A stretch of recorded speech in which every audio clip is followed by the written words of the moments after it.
Presenting the classics of Sam P. Chaladurai. Sam P. Chaladurai அவர்களின் போதனை களஞ்சியத்திலிருந்து. உபாகம் 8ஆம் அதிகாரம் 18ஆம் வசனத்துக்கு திருப்போம். உபாகம் 8:18. உன் தேவனாகிய கர்த்தரை நினைப்பாயாக, அவரே உன் பிதாக்களுக்கு ஆணையிட்டு கொடுத்த தம்முடைய உடன்படிக்கையை உறுதிப்படுத்தும்படி இந்நாளில் உனக்கு உண்டாயிருக்கிறது போல ஐஸ்வர்யத்தை சம்பாதிக்கிறதுக்கான பலனை உனக்கு கொடுக்கிறவர். ஐஸ்வர்யத்தை சம்பாதிக்க ஏன் பலனை தருகிறாராம்? உடன்படிக்கையை உறுதிப்படுத்தும்படியாக. என்னிடத்துல உடன்படிக்கையை உறுதிப்படுத்துறது மட்டுமல்ல, இதைத்தான் கவனிக்க வேண்டும். என்ன ஐஸ்வர்யவனாக்கி அவர் என்னோடு கூட உடன்படிக்கையை ஸ்தாபிக்கிறது, உறுதிப்படுத்துகிறது மட்டுமல்ல, இந்த மனுவர்க்க முழுவதின் பேரிலும் இந்த உடன்படிக்கையை ஸ்தாபிக்க விரும்புகிறார். ஆபிரகாமின் ஆசீர்வாதம் புறஜாதிகளுக்கு. ஆபிரகாமத்தில் சொன்னால் உன்னை ஆசீர்வதிப்பேன், ஆசீர்வாதமாக வைப்பேன். உன் மூலமாக எல்லா ஜாதிகளும் ஆசீர்வதிக்கப்படும். ஆக இந்த ஆசீர்வாதம் இயேசு கிறிஸ்துவின் மூலமாக உண்டான இந்த உடன்படிக்கையின் மூலமாக ஜாதி ஜாதியாய், ஜனம் ஜனமாய், தேசம் தேசமாய் பரவி ஒவ்வொரு சிருஷ்டிக்கும் இது போய் சேர வேண்டும். இதுதான் சுவிசேஷம். ஆகவேதான் இயேசுவை குறித்து சொல்லும் போது வேதம் சொல்லுகிறது, தரித்திரருக்கு சுவிசேஷத்தை பிரசங்கிக்கும்படி ஆவியானவரின் அபிஷேகம் பண்ணி இருக்கிறார் என்று சொல்லி இருக்கிறார். என்னவாம் சுவிசேஷம்? இதுதான் சுவிசேஷம். சுவிசேஷம் என்ன? தரித்திரத்திலிருந்தும் கூட விடுதலை. அதனால்தான் தரித்திரருக்கு சுவிசேஷத்தை நான் பிரசங்கிக்கும்படியாக ஆவியானவர் என்னை அபிஷேகம் பண்ணி இருக்கிறார் என்று இயேசு சொல்லி இருக்கிறார். ஆக இந்த உடன்படிக்கையை ஏதோ நம்மோடு விசுவாசிகளோடு, இன்றைக்கு விசுவாசிகளா இருக்கிற நம்மளோடு ஸ்தாபித்து அதை நிரூபிக்கிறது மட்டுமல்ல, இயேசுவை அறியாது இருக்கிற எத்தனையோ கோடி ஜனங்கள், ஜாதி ஜாதியாய் ஜனஜனமாய் இருக்கிற, தேசம் தேசமாய் இருக்கிற ஜனங்கள் எல்லாரும் இந்த இயேசுவை குறித்து கேள்விப்பட்டு அவரை அறிந்து கொண்டு, அவரை புரிந்து கொண்டு, அவருடைய திரும்பி உடன்படிக்கையின் மக்களாக மாறி அவருடைய வாழ்க்கையிலையும் இந்த உடன்படிக்கை ஸ்தாபிக்கப்பட வேண்டும், இந்த உடன்படிக்கை உறுதிப்படுத்தப்பட வேண்டும். அவருடைய வாழ்க்கையில இயேசு அவர்களுக்காக மரித்தார். அவர்களும் பாவத்திலிருந்தும் வியாதியிலிருந்தும் தரித்திரத்திலிருந்தும் சகல பிசாசின் பிடியிலிருந்தும் விடுதலையாகி தேவனுடைய உடன்படிக்கையின் மக்களாக மாற வேண்டும்.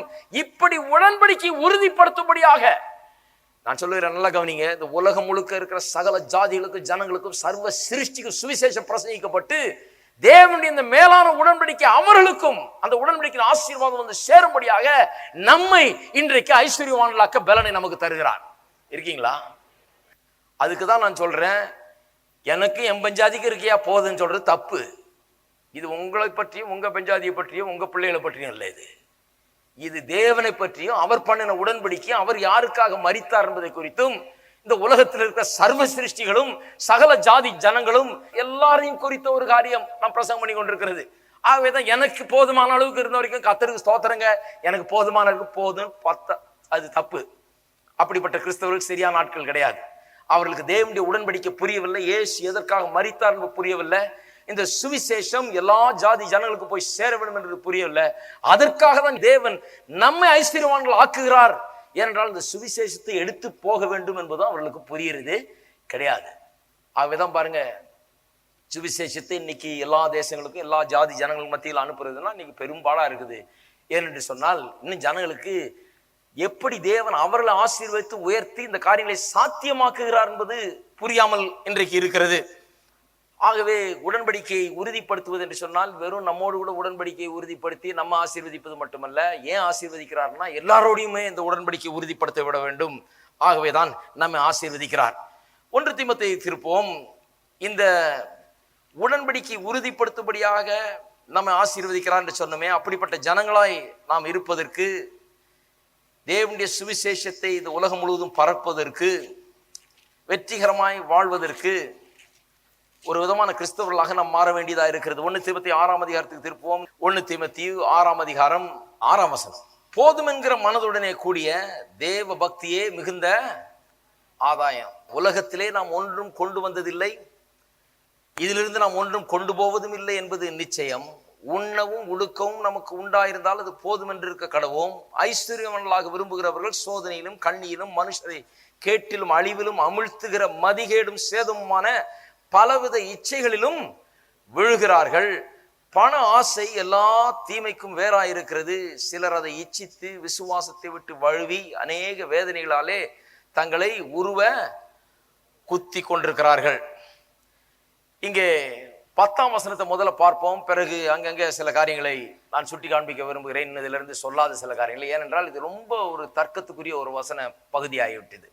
எவ்வளவு சொன்னாலும் ஜனங்களுக்கு இதனுடைய காரியங்கள் சரியா போய் சேருவது கிடையாது. இதையே தான் சொல்லிட்டு இருப்பாங்க. இப்படி சொல்லுதையா வசனம், இங்கே இப்படி சொல்லி இருக்குதையா, அப்படி சொல்லி, அதனால தான் இப்படி திருப்பி திருப்பி வர்றேன் இதுக்கு.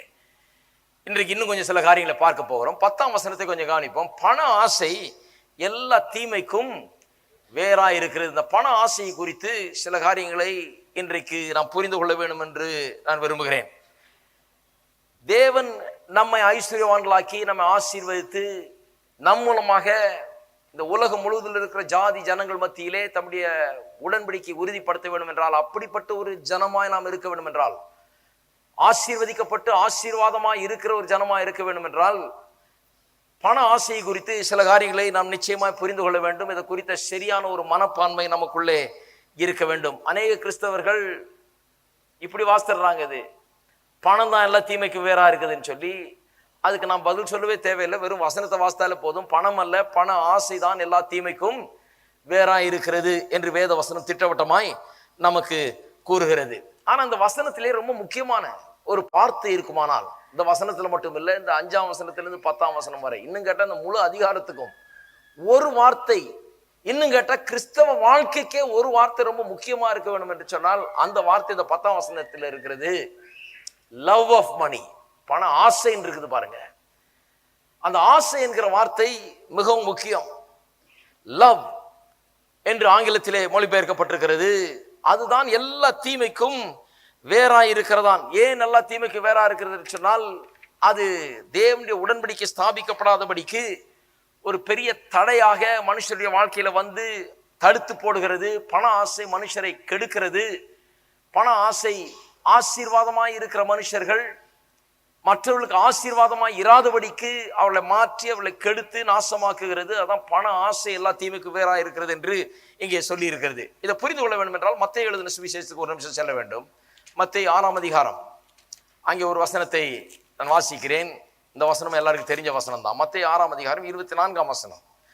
2 எஜமான்களுக்கு ஊழியம் செய்ய ஒருவனாலும் கூடாது. ஒருவனை பகைத்து மற்றவனை சிநேகிப்பான், அல்லது ஒருவனை பற்றி கொண்டு மற்றவனை அசட்டை பண்ணுவான். தேவனுக்கும் உலக பொருளுக்கும் ஊழியம் செய்ய உங்களால் கூடாது. சில முக்கியமான காரியங்களை கவனிக்க வேண்டும் பாருங்க. தேவனுக்கும் உலக பொருளுக்கும் உங்களால் ஊழியம் செய்யக்கூடாது. 2 எஜமான்களுக்கு ஊழியம் செய்ய முடியாது.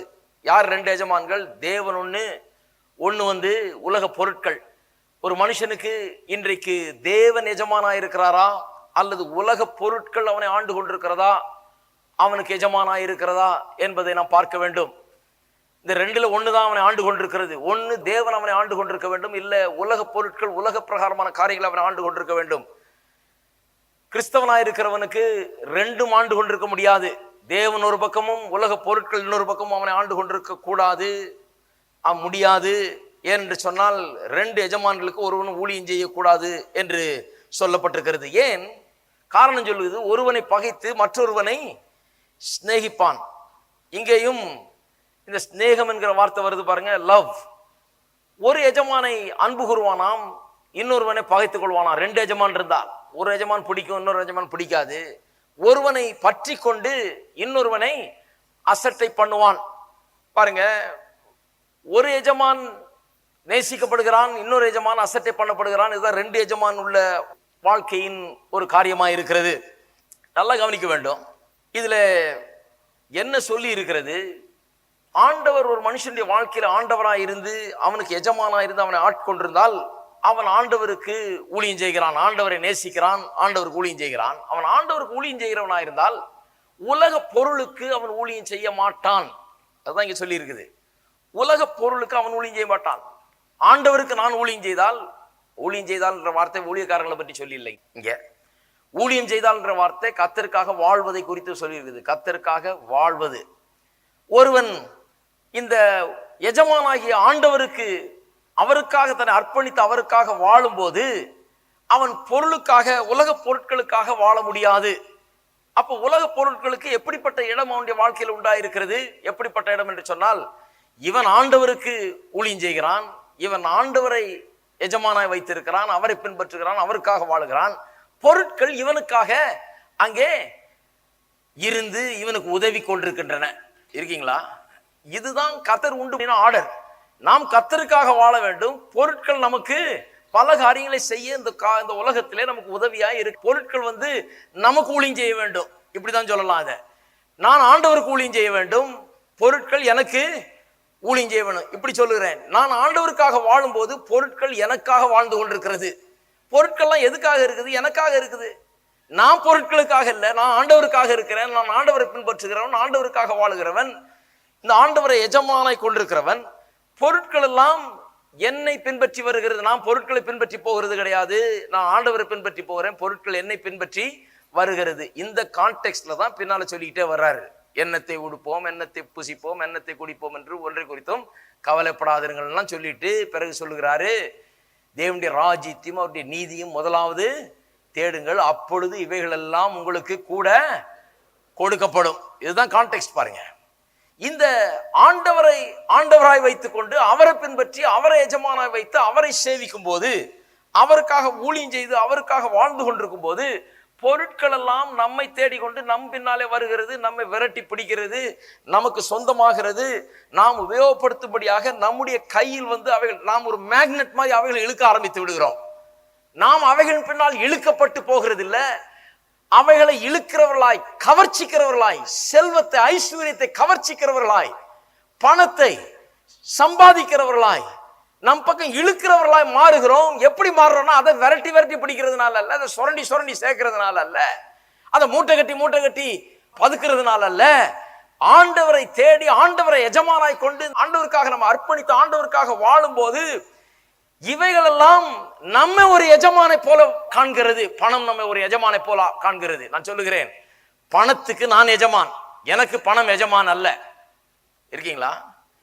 ஆண்டவர் எனக்கு எஜமான், மற்ற எல்லா உலக பொருட்களுக்கும் நான் எஜமான்.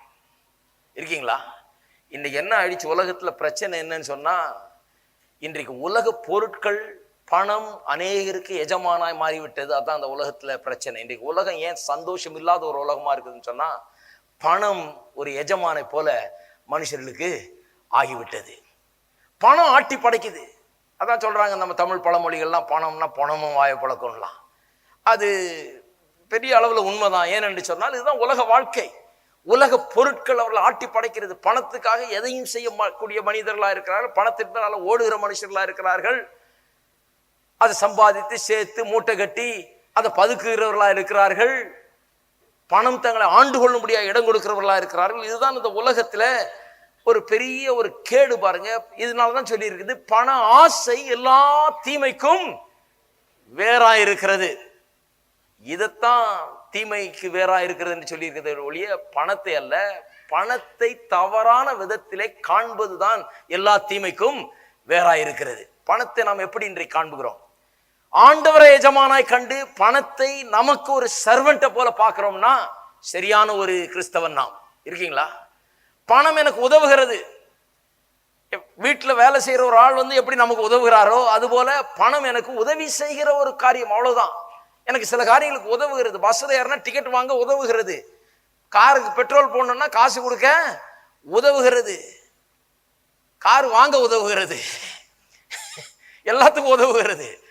பணம் ஒரு உதவி செய்யற ஒரு ஒரு வேலைக்காரனை போல கூட வந்துகிட்டே இருக்குது. எனக்கு வேண்டியப்பெல்லாம் பாக்கெட்ல இருந்து எடுத்து அதை கொடுத்துக்கிட்டே இருக்க முடியுது. பணம் இருந்தால் எடுத்து கொடுத்து செலவழிச்சுக்கிட்டே இருக்கலாம். எனக்கு உதவுகிறது. ஒரு சட்டை துணி வாங்குறதுக்கு உதவுகிறது, வீடு வாடகை கொடுக்க உதவுகிறது, சாப்பாடு வாங்க உதவுகிறது, எல்லாவற்றுக்கும் எனக்கு உதவுகிறது ஒழிய பணம் எனக்கு எஜமான், அது எனக்கு ஒரு சர்வெண்ட் மாதிரி. எனக்கு அது வேலை செய்து கொண்டே இருக்கிறது. எனக்கு பேங்க்ல போட்டேன்னா அங்கேயும் எனக்கு வேலை செஞ்சுக்கிட்டு இருக்கு, இன்னும் கொஞ்சம் சம்பாதிச்சுக்கிட்டு இருக்குது, நாளைக்கு இன்னும் கொஞ்சம் நான் செலவழிக்கிறதுக்காக. இருக்கிறீங்களா? வேற ஏதாவது ஸ்டாக்ஸ் வாங்கி ஏதாவது நிலம் வாங்கி என்ன தேவைன்னா அது பெருசாகிட்டே போகுது. ஏன்னா நாளைக்கு எனக்கு அது தேவைப்படும், எனக்கு அது பிரயோஜனப்படும்படியாக எனக்காக அது வேலை செய்து கொண்டிருக்கிறது. பணம் எனக்கு ஒரு சர்வெண்ட். எல்லாரும் சொல்லுங்க, பணம் எனக்கு ஒரு வேலைக்காரனை போல இருக்கிறது. நான் பணத்துக்கு எஜமான், எனக்கு இயேசு ஆண்டவர். இருக்கீங்களா? இதுதான் கிறிஸ்தவ வாழ்க்கை. நிறைய பேர் பார்க்குறாங்க, என்ன பணத்தை பற்றி சொல்றாருன்னு பார்த்தா இவர் கடைசியில் பாயிண்ட்டுக்கு வர்றாரு. நாங்கள் இதை தான் போதிக்கிறோம். இங்கே சிலர் நினைக்கிற மாதிரி பணத்தை பற்றி போதிக்கிறது இல்லை. வேதம் என்ன சொல்லுகிறது என்பதை குறித்து போதிக்கிற அருமையானவர்களே, இதுதான் மெய்யான ஜீவ வழி, ஜீவ மார்க்கம். இங்கேதான் ஜீவன் உண்டு, இங்கேதான் சந்தோஷம் உண்டு, சமாதானம் உண்டு. இப்படி வாழ்வதிலே தான் வெற்றி உண்டு என்பதை நான் உங்களுக்கு சொல்லிக்கொள்ள விரும்புகிறேன். இப்படிதான் இருக்க வேணும் மனுஷனுடைய வாழ்க்கை என்று கர்த்தர் திட்டமிட்டு வைத்திருக்கிறார். ஒரு பெரிய பிரின்சிபிள் இருக்குது பாருங்க. இப்ப சொல்லிட்டேன், ஆண்டவர் மனுஷனுக்கு எஜமானா இருக்க வேண்டும். அந்த ஒரு எஜமான் தான் இருக்க வேணும். பணமும் ஆண்டவன் எஜமானா இருக்க முடியாது. ஆண்டவர் தான் எஜமானா இருக்கணும். பணம் நமக்கு வேலைக்காரனா இருக்கணும். ஆண்டவர் எஜமான், நான் பணத்துக்கு எஜமான். ஆண்டவர் அங்க இருக்காரு, நான் கீழே இருக்கேன், அவருக்கு கீழே, எனக்கு கீழே பணம் இருக்குது. நான் ஆண்டவருடைய நோக்கங்களை, திட்டங்களை நிறைவேற்றுகிறேன். பணம் எனக்கு அந்த காரியங்களுக்கு உதவுகிறது. அவ்வளவுதான். இந்த பணத்தை வைக்க வேண்டிய இடத்துல வைத்து அதை உபயோகப்படுத்த வேண்டிய விதத்தில் உபயோகப்படுத்தும்படியாக வேதம் எனக்கு போதிக்கிறது. இதற்கு தான் பாருங்க, செழிப்பை குறித்து தீவிரமாய் போதிக்க வேண்டியது மிகவும் அவசியமாய் இருக்கிறது என்ற தவறான எண்ணங்களை ஜனங்கள் இன்றைக்கு வைத்துக் கொண்டிருக்கிறார்கள்.